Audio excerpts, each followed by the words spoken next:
Bom dia, estamos começando a nossa EBD neste domingo de manhã. É um prazer ter você aqui nesta manhã, né? Jovem e adolescente. Eu gostaria que você abrisse sua Bíblia para 1 Coríntios 5, no versículo de 1 a 13. 1 Coríntios 5, de 1 a 13. 1 Coríntios 5, de 1 a 13. Abre sua Bíblia aí. Vamos ler? Diz assim a palavra de Deus. Geralmente se ouve que há entre vós fornicação e fornicação, tal qual nem ainda entre os gentios, como é de haver que abuse da mulher de seu pai. Estais inchados, e nem ao menos vos entristecestes, por não ter sido dentre vós tirado quem cometeu tal ação? Eu, na verdade, ainda que ausente no corpo, mas presente no espírito, já determinei, como se estivesse presente, que a tal ato praticou. Em nome de nosso Senhor Jesus Cristo, juntos vós e o meu espírito, pelo poder de nosso Senhor Jesus Cristo, seja entregue a Satanás para a destruição da carne, para que o espírito seja salvo no dia do Senhor. Não é boa a vossa jactância. Não sabeis que um pouco de fermento faz levedar toda a massa? Alimpai-vos, pois, do fermento velho, para que sejais uma nova massa, assim como estáis sem fermento, porque Cristo, nossa Páscoa, foi sacrificado por nós. Pelo que façamos festa, não com o fermento velho, nem com o fermento da maldade e da malícia, mas com asmos da sinceridade e da verdade. Já por carta vos tenho escrito que não vos associeis com os que se prostituem. Isso não quer dizer, absolutamente, com os devassos deste mundo, ou com os avarentos, ou com os roubadores, ou com os idólatras, porque então vos seria necessário sair do mundo. Mas agora vos escrevi que não vos associeis com aquele que, dizendo-se irmão, for devasso ou avarento, ou idólatra, ou maldizente, ou beberrão, ou roubador. Com o tal nem ainda comais. Porque eu em julgar também os que estão de fora. Não julgais vós os que estão de dentro, mas Deus julga os que estão de fora. Tirai, pois, dentre vós a esse iníquo. A nossa lição de hoje está a disciplina eclesiástica, lição 7. Ela tem como objetivo perceber que o pecado dentro da igreja deve ser combatido. Então, como é que nós vamos começar nossa lição? Veja só a introdução da lição. J. MacArthur Jr. afirma: durante este século, na maior parte do tempo, o cristianismo evangélico vem se concentrando na batalha pela pureza doutrinária, e deve fazê-lo, mas estamos perdendo a batalha pela pureza moral. Temos pessoas com a teologia certa, vivendo de modo impuro. Mas como impedir que a impureza mundana penetre na igreja? Como impedir que os valores do mundo não sejam assimilados e praticados pelos crentes hoje? Há uma dupla resposta. Primeiro, somente Deus, através de sua providência sobrenatural, pode impedir que a sua igreja se deteriore moralmente. Efésios 5:26. Segundo, Jesus Cristo autorizou a liderança ordenada da igreja que use a disciplina eclesiástica como um instrumento de combate ao pecado. Mateus 18:15-17. Vamos estudar hoje a doutrina bíblica da disciplina eclesiástica. Ela é um instrumento de combate ao pecado dentro da igreja. Nessa introdução aqui, o expositor da lição está querendo nos passar que nós temos que tomar cuidado com os pecados dentro da igreja. Como assim os pecados dentro da igreja? Muitas pessoas hoje estão dentro da igreja, mas com uma vida cheia de pecado, uma vida cheia de coisas que são contrárias à vontade de Deus. O crente não pode pecar? Não é isso. O crente não deve pecar, né? Mas ele está sujeito ao pecado. Só que nós temos que ver que há pecados que que afetam diretamente a igreja. Por exemplo, você pecar por dar uma topada no dedo do pé e soltar uma palavra feia, é um pecado, né? Porque você proferiu a palavra feia. Mas isso não vai afetar a igreja. Você pecar por ter ciúme do namorado é um pecado, né? Porque o ciúme é pecado, mas também não é o ciúme não, desculpe, não é o ciúme que é pecado, é a forma como é esse ciúme, né? De repente você tem ciúme do seu namorado, aí você deseja o mal para ele, aí já é pecado, né? Ciúmes não é pecado. Você pecar por brigar com a sua irmã ou com o seu irmão lá, né? Seu irmão lá da sua casa lá, é pecado a briga, né? É feio, né? Xingar, se destratar, mas não afeta a igreja.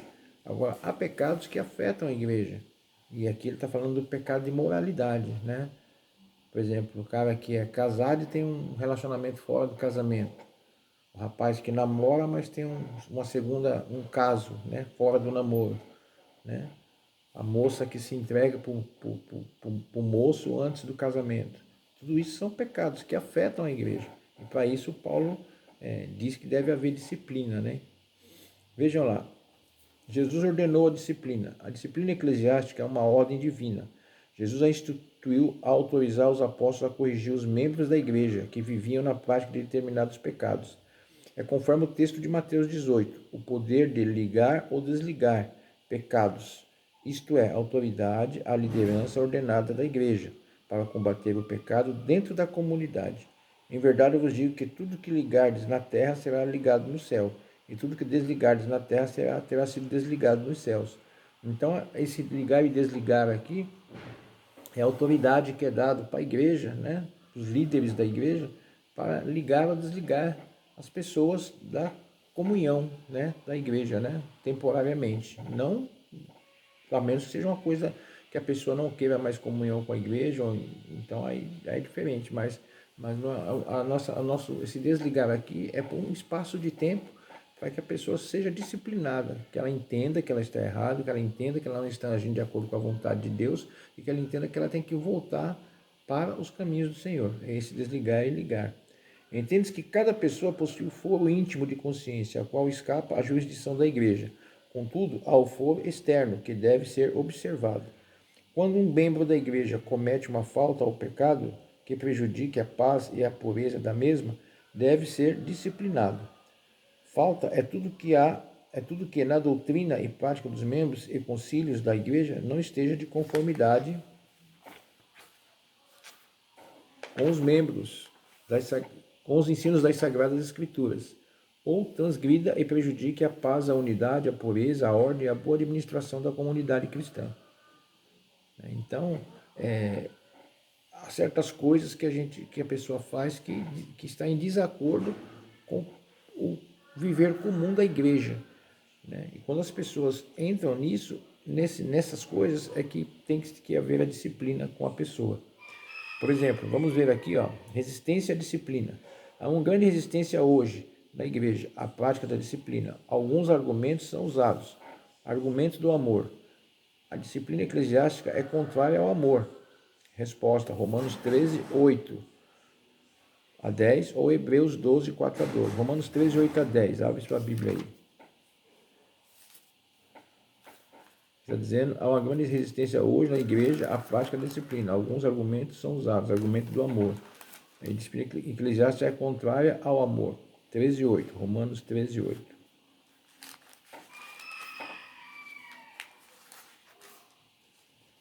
13:8. A ninguém devais coisa alguma, a não ser o amor, com que vos ameis uns aos outros, porque quem ama aos outros cumpriu a lei. Então, para você mostrar que você ama a pessoa, você tem que estar cumprindo aquilo que é formalmente dito sobre comunhão, sobre vida cristã, sobre agradar a Deus, né? Então, se você não está cumprindo isso, você está contrário ao amor, né? E é onde entra a disciplina eclesiástica.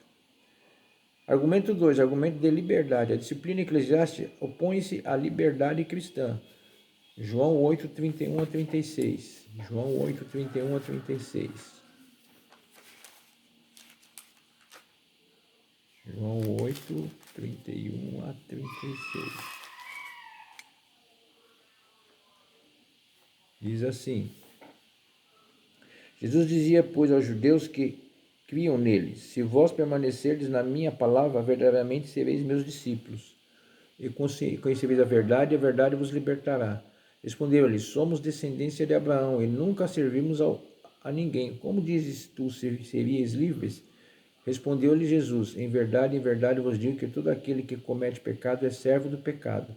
Ora, o servo não fica para sempre em casa, o filho fica para sempre. Se, pois, o filho vos libertar, verdadeiramente sereis livre.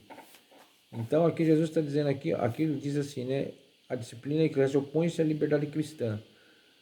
Então, está dizendo aqui que a gente, para ser livre, tem que ser livre do pecado, né? Senão a gente é escravo do pecado. Então, Jesus está ensinando aqui, você quer ser livre, viva a liberdade cristã, né? Quer ser livre do pecado. Argumento 3, argumento de felicidade. A disciplina eclesiástica opõe-se à felicidade do cristão. Salmo 1, né? Isaías 48, 22. Então, você, para ser feliz, você tem que ter essa liberdade cristã, né? Você tem que andar de acordo com a vontade de Deus. O crente é feliz quando ele serve a Deus em espírito e em verdade. Se nós estamos contrários a isso, nós estamos sendo infelizes, né? E a liberdade e a disciplina, ela se opõe à felicidade do cristão, né? Nesse sentido, né? Então, você, para ser feliz, você tem que andar segundo a vontade de Deus, ok? Afastamento. A disciplina eclesiástica afastará as pessoas da igreja. Isso é a verdade. A disciplina cristã, por termos essa disciplina, ela nos afasta, né, da igreja quando nós não queremos cumpri-la, né? Ou seja, se você não quer andar de acordo com a disciplina cristã, você não vai conseguir ficar na igreja. Porque a pessoa que não quer andar em disciplina, que não concorda, ela não se sente bem estar na igreja. É a mesma coisa que nós acabamos de falar. Ela se opõe ao amor, porque a disciplina cristã, a nós que temos amor pelas pessoas, nós vamos ser disciplinados de acordo com a vontade de Deus, andar de acordo com a vontade de Deus, né? Com a liberdade, com a felicidade. Agora, quando nós não temos essa disciplina inculcada em nossas mentes, em nossos corações, nós nos afastamos da igreja. Isso aí não é para mim. Tem muitas pessoas que deixam a igreja não é para mim. Por quê? Porque ele não quer estar de acordo com a disciplina da igreja.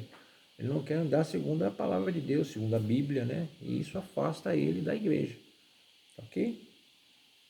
Argumento da hipocrisia. A disciplina eclesiástica é um ato de hipocrisia, pois todos na igreja são pecadores.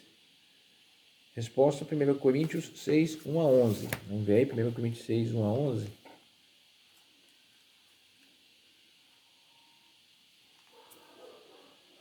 1 a 11. Diz assim, ó. Ousa algum de vós, tendo algum negócio contra o outro, ir a juízo perante os injustos e não perante os santos? Não sabeis vós que os santos hão de julgar o mundo? Ora, se o mundo deve ser julgado por vós, sois porventura indignos de julgar as coisas mínimas? Não sabeis vós que havemos de julgar os anjos? Quanto mais as coisas pertencentes a esta vida. Então, se tiverdes negócios em juízo pertencentes a esta vida, pondes na cadeira aos que são de menos estima na igreja? Para vos envergonhar, eu digo: não há, pois, entre vós sábios, nem mesmo um que possa julgar entre os seus irmãos. Mas o irmão vai a juízo com o irmão, e isto perante infiéis. Na verdade, é já realmente uma falta entre vós, terdes demandas uns contra os outros, porque não sofreis antes a injustiça, porque não sofreis antes o dano, mas vós mesmos fazeis a injustiça e fazeis o dano, e isto aos irmãos. Não sabeis que os injustos não hão de herdar o reino de Deus? Não erreis, nem os devassos, nem os idólatras, nem os adúlteros, nem os efeminados, nem os sodomitas, nem os ladrões, nem os avarentos, nem os bêbados, nem os maldizentes, nem os roubadores herdarão o reino de Deus.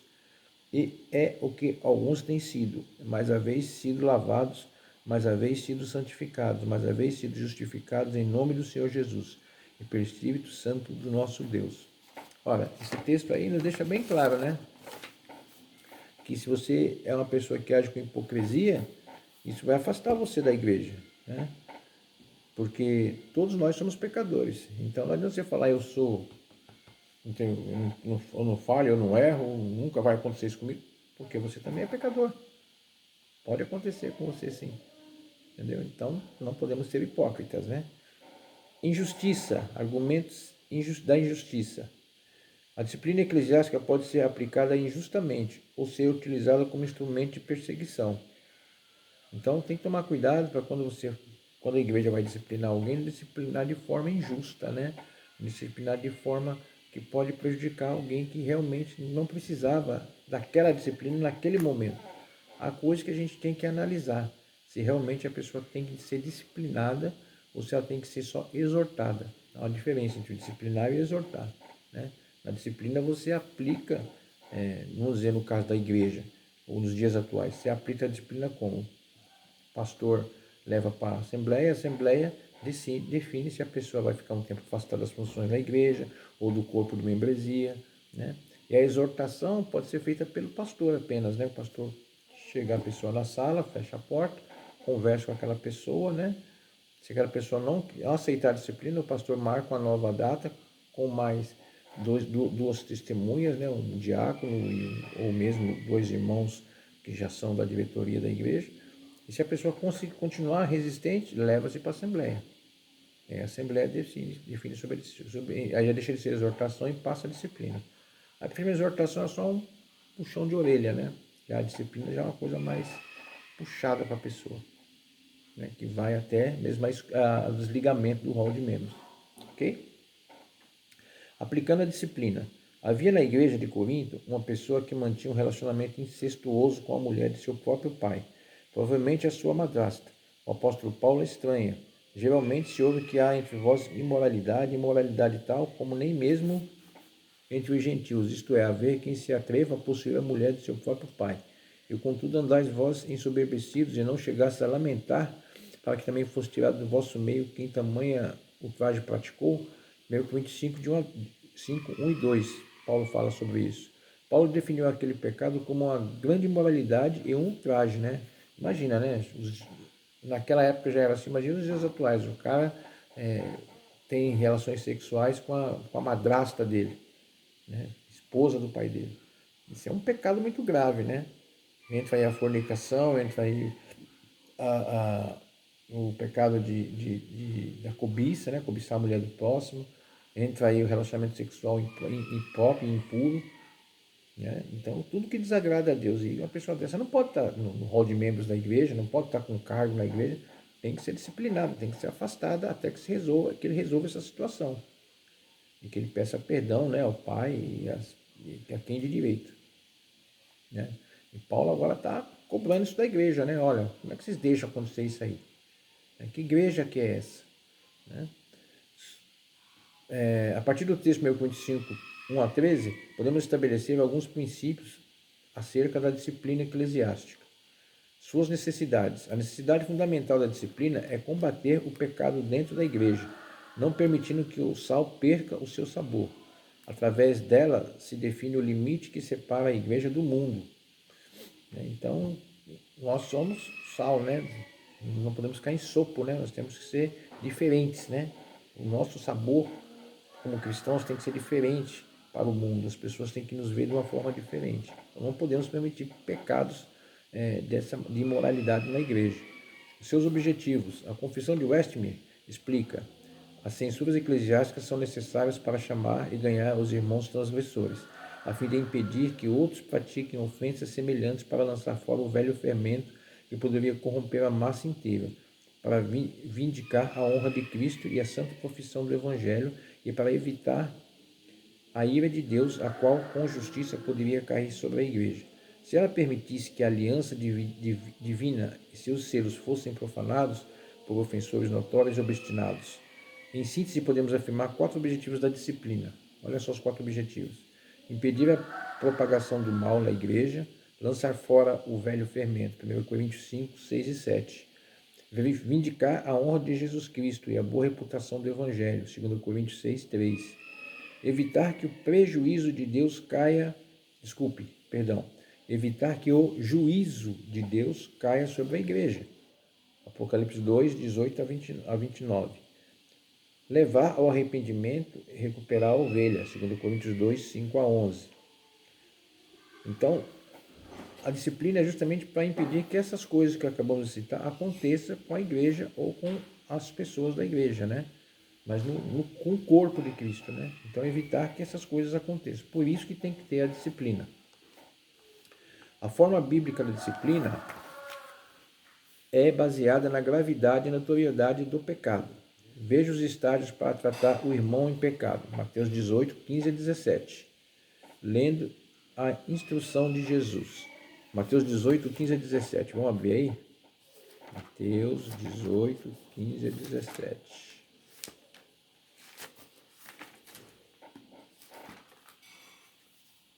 Vamos abrir aqui, peraí. Diz assim, Mateus 18, 15 a 17. Ora, se teu irmão pecar contra ti, vai e repreende-o entre ti e ele, só. Se te ouvir, ganhaste a teu irmão. Mas se não te ouvir, leva ainda contigo um ou dois, para que pela boca de 2 ou 3 testemunhas toda a palavra seja confirmada. Ou seja, exortação. E se não as escutar, dize-o à igreja. E se também não escutar a igreja, considera-o como um gentil e publicano. Em verdade, eu vos digo que tudo que ligardes na terra será ligado no céu, e tudo que desligardes na terra será desligado no céu.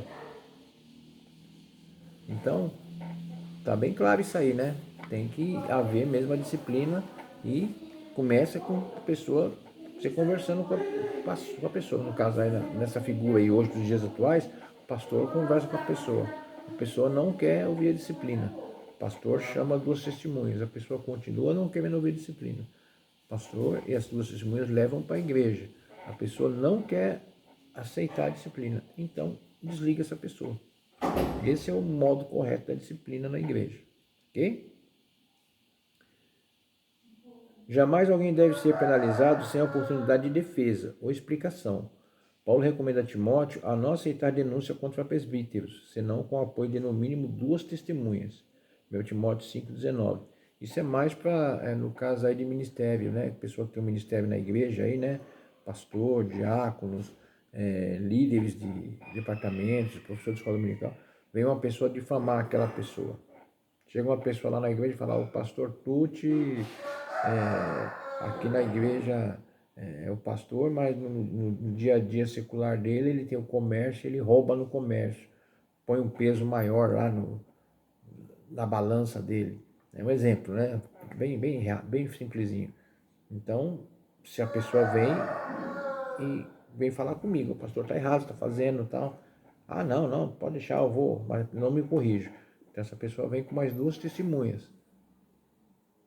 Os 3 falam comigo, tá, tudo bem, vou ver, vou mudar, não mudo. Então, esses levam para a igreja.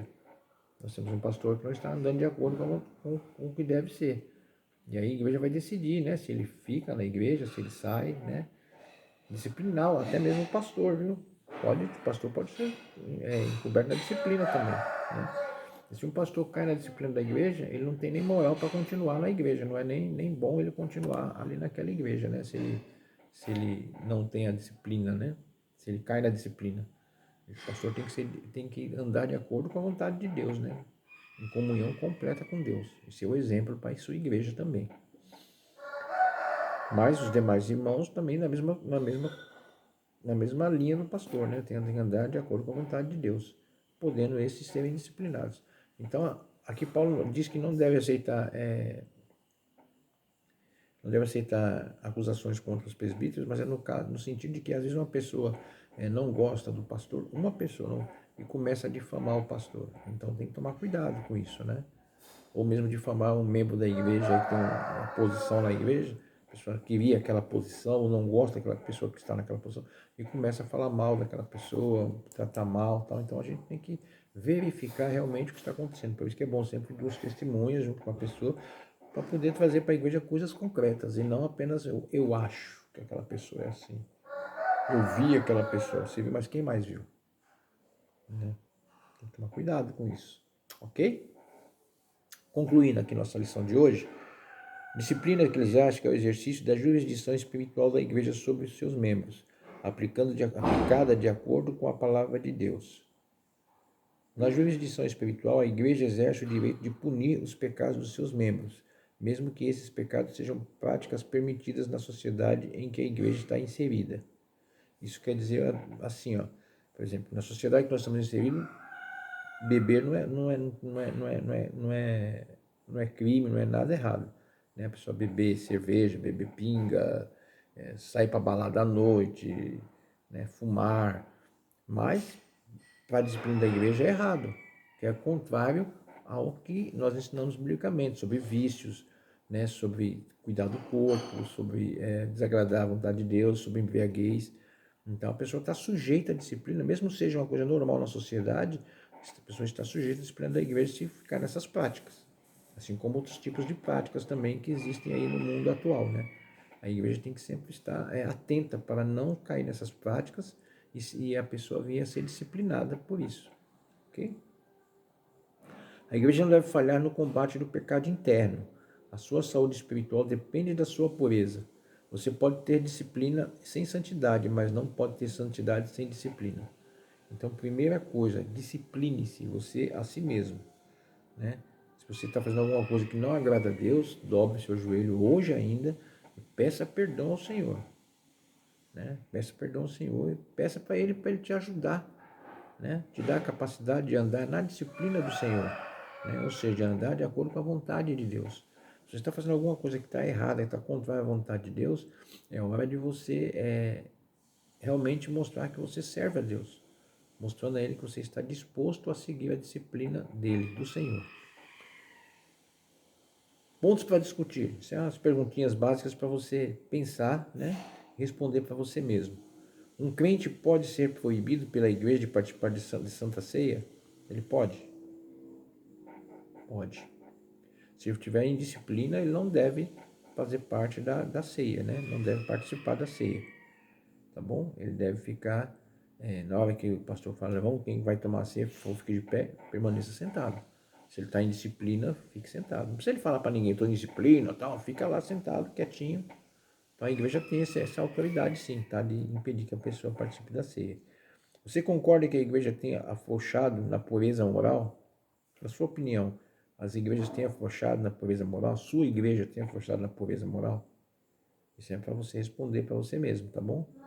Se quiser responder, depois mandar para mim no privado, no meu WhatsApp.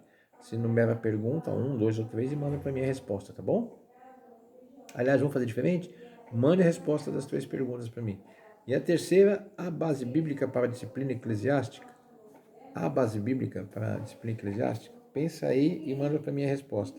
No caso da Kelly, você empresta a revista para Yasmin, para ela ler a revista e também responder essas perguntas. Você pode responder as duas juntas, tá bom?